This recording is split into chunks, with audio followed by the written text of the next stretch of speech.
ഇപ്പോൾ ശ്രീ കെ സി വേണുഗോപാൽ ബ്രേക്കിംഗ് ന്യൂസിൽ തത്സമയമുണ്ട്. ശ്രീ കെ സി വേണുഗോപാൽ, ഇപ്പോൾ തെരഞ്ഞെടുപ്പാനന്തര ചർച്ചകളാണല്ലോ, നിങ്ങളുടെ ആത്മവിശ്വാസത്തിന്റെ പ്രതികരണങ്ങൾ നമ്മൾ കണ്ടുകൊണ്ടിരിക്കുകയാണ്. ഓരോ നേതാക്കളായി പറയുന്നു ഇപ്പോഴും 100 സീറ്റ്, 100-ലധികം സീറ്റ്, എവിടെയാണ് നിങ്ങൾ പറയുന്നത്? 100 ആണോ 100-ലധികമാണോ? അല്ല, 100 സീറ്റ് തന്നെ ഞങ്ങൾ പറഞ്ഞിട്ടുള്ളത്. അത് കൃത്യമായിട്ടും കിട്ടും. അതിന്റെ ഒരു ചലനങ്ങളാണ് ഇന്നത്തെ പോളിംഗ് ദിവസം മുഴുവൻ ഉണ്ടായിരിക്കുന്നത്. ഒരു സംശയമില്ല. നിങ്ങൾക്ക് അനുകൂലമായ ഒരു സാഹചര്യത്തിന് കാരണം ന്യൂനപക്ഷ വോട്ട് ഏകീകരിച്ചതാണ് എന്ന പ്രതികരണങ്ങളെ എങ്ങനെയാണ് കാണുന്നത്? ന്യൂനപക്ഷ വോട്ട് ഏകീകരിക്കപ്പെടുന്നു എന്ന് പറയുമ്പോൾ ക്രിസ്ത്യൻ വോട്ടും മുസ്ലിം വോട്ടും പൂർണ്ണമായും UDF-ലേക്ക് വരുന്നു, അങ്ങനെയാണോ സംഭവിച്ചത്? അതൊക്കെ എല്ലാ വിഭാഗത്തിന്റെയും വോട്ട് ഞങ്ങൾക്ക് അനുകൂലമായിട്ട് ഏകീകരിച്ചിട്ടുണ്ട്. അല്ലെങ്കിൽ ഇത്ര സീറ്റുകളിലേക്ക് എങ്ങനെ ജയിക്കാൻ പറ്റും?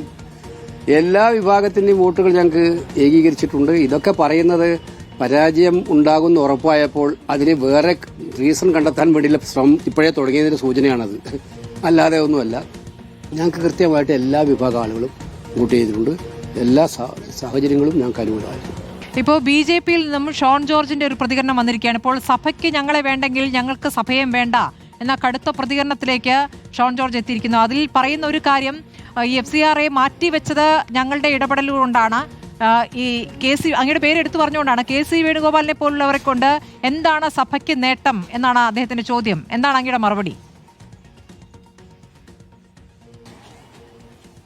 ഞാൻ എന്താണ് അതിനൊക്കെ മറുപടി പറയാ? ഇങ്ങനെയൊക്കെ ചോദിച്ചാൽ FCRA ബില്ല് കൊണ്ടുവന്നത് ആരാണ്?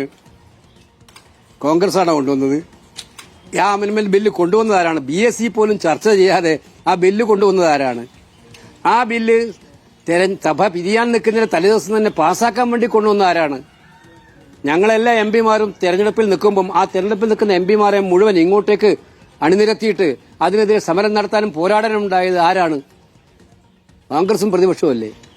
ഇതിനകത്ത് ഇവരെന്താണ് ചെയ്തത്?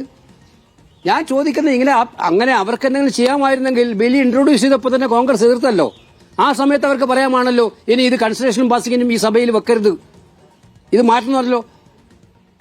അങ്ങനെ ഒന്നും ഉണ്ടാവാതെ ബില്ല് സഭ പിരിയുന്നതിന് തൊട്ട് മുമ്പ് വീണ്ടും വന്നത് എങ്ങനെയാണ്? ഈ അവകാശവാദങ്ങളെല്ലാം കേരളത്തിലെ ജനങ്ങൾക്ക് മനസ്സിലാകാത്തതാണോ? എന്ത് ചെയ്യാനാ? അവർ ഓരോ ക്രൈസ്തവർക്കെതിരെ FCRA, മുസ്ലിങ്ങൾക്കെതിരെ വഖഫ്, ഹിന്ദുക്കൾക്കെതിരെയുള്ള നിലപാട് അവരെടുക്കും, പട്ടികജാതിക്കാർക്കെതിരെയുള്ള നിലപാടെടുക്കും, OBC-ക്കെതിരെ നിലപാടെടുക്കും. അവരെല്ലാവർക്കും എതിരെ നടക്കും. അവർക്ക് ഒറ്റ അജണ്ടയുള്ളൂ, വിഭജിക്കുക, ജനങ്ങളെ വിഭജിക്കുക, ജനങ്ങളെ ഭിന്നിപ്പിക്കുക.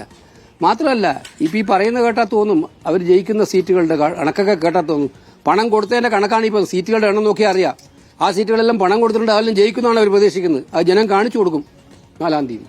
തീർച്ചയായും ശ്രീ KC വേണുഗോപാൽ, ഇപ്പോൾ നിങ്ങൾക്കൊരു ഗംഭീര വിജയം ഉണ്ടാവുകയാണെങ്കിൽ ഉറപ്പായിട്ടും മലബാറിൽ അതിൽ മുസ്ലിം ലീഗിന്റെ ഒരു വലിയ പങ്കായിരിക്കുമല്ലോ. മലപ്പുറം പൂർണ്ണമായി തന്നെ പോരും എന്നതാണല്ലോ നിങ്ങൾ ഇപ്പോൾ അവകാശപ്പെടുന്നത്. അങ്ങനെ വരുമ്പോൾ മുസ്ലിം ലീഗിന് ഒരു അർഹമായ അംഗീകാരം കൊടുക്കേണ്ടതുണ്ടല്ലോ. ഇപ്പോൾ ഉപമുഖ്യമന്ത്രി സ്ഥാനത്തിന് ഞങ്ങൾക്ക് അർഹതയുണ്ട്, പക്ഷേ ഞങ്ങളത് ചോദിക്കാൻ വരുന്നില്ല എന്ന് പറയുന്ന അവരുടെ ഒരു മര്യാദയാണ്. അപ്പോൾ തിരിച്ച് കോൺഗ്രസിന് അങ്ങോട്ടുള്ള മര്യാദ എന്താണ്? അത്തരം കാര്യങ്ങളെ അതിലേക്ക് ഇപ്പൊ ചർച്ച പോകേണ്ട കാര്യമില്ല. ഇലക്ഷൻ റിസൾട്ട് വരുമ്പം UDF-ന്റെ നേതാക്കന്മാർ ഒന്നിച്ചിരിക്കും. ഇത്തരം എല്ലാ കാര്യങ്ങൾക്കും കൂടിയുള്ള ചർച്ച ചെയ്ത് പരിഹാരം ഉണ്ടാകും. ഇത്തരം കാര്യങ്ങളൊന്നും ഇപ്പൊ ചർച്ച ചെയ്യേണ്ട ഒരു പ്രസക്തിയേ ഇല്ല. അതൊക്കെ ചർച്ച ചെയ്യുന്നത് മറ്റുദ്ദേശങ്ങൾ വെച്ചാണ്. അത്തരം കാര്യങ്ങളൊന്നും ഇപ്പൊ ചർച്ച ചെയ്യേണ്ട കാര്യമല്ല. റിസൾട്ട് വരട്ടെ ആദ്യം. ഈ പയ്യന്നൂരിലുണ്ടാകുന്ന സംഘർഷങ്ങളെ, തെരഞ്ഞെടുപ്പാനന്തരം ഉണ്ടാക്കുന്ന സംഘർഷങ്ങൾ അങ്ങ് എങ്ങനെയാണ് കാണുന്നത്? ആശങ്കയോടെ കാണുന്നുണ്ടോ? ഇപ്പോൾ കുഞ്ഞികൃഷ്ണന്റെ അനുയായികൾ അല്ലെങ്കിൽ അദ്ദേഹത്തിന് പിന്തുണ നൽകിയവർക്ക് നേരെയൊക്കെ ആക്രമണം ഉണ്ടായിട്ടുണ്ടല്ലോ. ഞാൻ നേരത്തെ പറഞ്ഞിരുന്നല്ലോ, ഇത് പയ്യന്നൂരിലും തളിപ്പറമ്പിലും തൃക്കരിപ്പൂരും ഒക്കെ തന്നെ വ്യാപകമായ കള്ളവോട്ടുകൾ ചെയ്യാനുള്ള ശ്രമം ഉണ്ടായിരുന്നു എന്ന് പറഞ്ഞിരുന്നല്ലോ. അതിന്റെ ഭാഗമാണത്. അതിന് ബാക്കി തുടർച്ചയാണ് ഇവിടെ ഉണ്ടായിരിക്കുന്നത്. എല്ലാ തെരഞ്ഞെടുപ്പുകളും ഇത് തന്നെയാണ്. ഏജന്റ് ഇരിക്കാൻ പറ്റില്ല പല ബൂത്തുകൾ. ഏജന്റ് ഇരുന്നാൽ ഏജന്റിനെ അടിക്കും, ഏജന്റിന് ഇറങ്ങാൻ പറ്റില്ല ബൂത്തിൽ നിന്ന്. പിന്നീട് ഇതൊക്കെ അവിടെ നടന്നുകൊണ്ടിരിക്കുന്ന കാര്യങ്ങളല്ലേ, ആർക്കും അറിയാത്ത കാര്യങ്ങൾ. മാധ്യമങ്ങളൊക്കെ എത്ര പ്രാവശ്യം റിപ്പോർട്ട് ചെയ്തതാണ്. അതവരിപ്പോഴും നടത്തുകയാണ്. അവരുടെ പാർട്ടിയിലെ എതിർ ശബ്ദങ്ങളെ അവർ വകവെക്കില്ല, അവരെ പുറത്താക്കും. അവരെ എതിർ ശബ്ദങ്ങൾ ഉണ്ടാക്കിയാൽ അവരെ കായികമായി വകവരുത്താൻ പരിശ്രമിക്കും. ഇതിന് അനുഭവങ്ങൾ കേരളത്തിലുണ്ടായതാണ്. അതാണ് അവിടെ കാണുന്നത്. കുഞ്ഞികൃഷ്ണന് ഒരു സുരക്ഷ കൊടുക്കേണ്ടതല്ലേ ഈ ഘട്ടത്തിൽ? ആദ്യം ചെയ്യേണ്ടതല്ലേ അത്? എത്ര നാളായിട്ട് പറഞ്ഞു കുഞ്ഞികൃഷ്ണനെതിരെ അദ്ദേഹത്തിന്റെ വീട്ടിൽ പോയി പ്രശ്നം ഉണ്ടാക്കി, അദ്ദേഹം കാൻഡിഡേറ്റ് ആയപ്പോൾ അത് ഇലക്ഷൻ കമ്മീഷനൂടെ ശ്രദ്ധിക്കേണ്ടതല്ലേ? ഒരു കാൻഡിഡേറ്റിന് സുരക്ഷ കൊടുക്കേണ്ട ഉത്തരവാദിത്വം ഇലക്ഷൻ കമ്മീഷനില്ലേ? സുരക്ഷ വേണമെന്ന് ആവശ്യപ്പെട്ടതല്ലേ? എന്തുകൊണ്ട് ചെയ്യുന്നില്ല? ശരി, രാഷ്ട്രീയത്തിൽ നിന്ന് മാറി ഇപ്പോൾ ചിക്കമംഗളൂരിൽ കാണാതായ കുട്ടിയുണ്ടല്ലോ ശ്രീ കെ സി വേണുഗോപാൽ, ശ്രീനന്ദ. അല്ലല്ല, ഒറ്റ കാര്യം, ശ്രീനന്ദയുടെ കാര്യത്തിൽ അവിടെ തെരച്ചിൽ നടക്കുന്നുണ്ട്, പക്ഷെ അത് ഊർജിതമല്ല എന്നൊരു പരാതി കുടുംബത്തിനുണ്ട്. അങ്ങയുടെ ഇടപെടൽ ഉണ്ടായിട്ടുണ്ടെന്ന് അറിയാം. നിങ്ങളുടെ റിപ്പോർട്ടർ ഉണ്ടായിരുന്നു, ഞാൻ എല്ലാവരോടുമായിട്ട് പറഞ്ഞു. ആ കാര്യത്തിൽ ഞങ്ങൾക്ക് ചെയ്യാൻ പോകുന്ന പരമാവധി കാര്യങ്ങൾ ചെയ്തിട്ടുണ്ട്. മുഖ്യമന്ത്രി, വനമന്ത്രി, റവന്യൂ മന്ത്രി, അതുപോലെ തന്നെ പിന്നെ ആഭ്യന്തരമന്ത്രി, ഇവരെയൊക്കെ തന്നെ ശ്രദ്ധയിൽപ്പെടുത്തിയിട്ടുണ്ട്. അവർ കൃത്യമായിട്ടുള്ള ഒരു മോണിറ്റർ ചെയ്യുന്നുണ്ട്, ഒരു സ്പെഷ്യൽ ടാസ്ക് ഫോഴ്സ് ഉണ്ടാക്കുന്നുണ്ട്. എന്തായാലും ആ കാര്യം ഞങ്ങളും കൂടെ ഫോളോ അപ്പ് ചെയ്തിട്ടുണ്ട്, എന്താണ് സംഭവിച്ചെന്ന് പറയാൻ.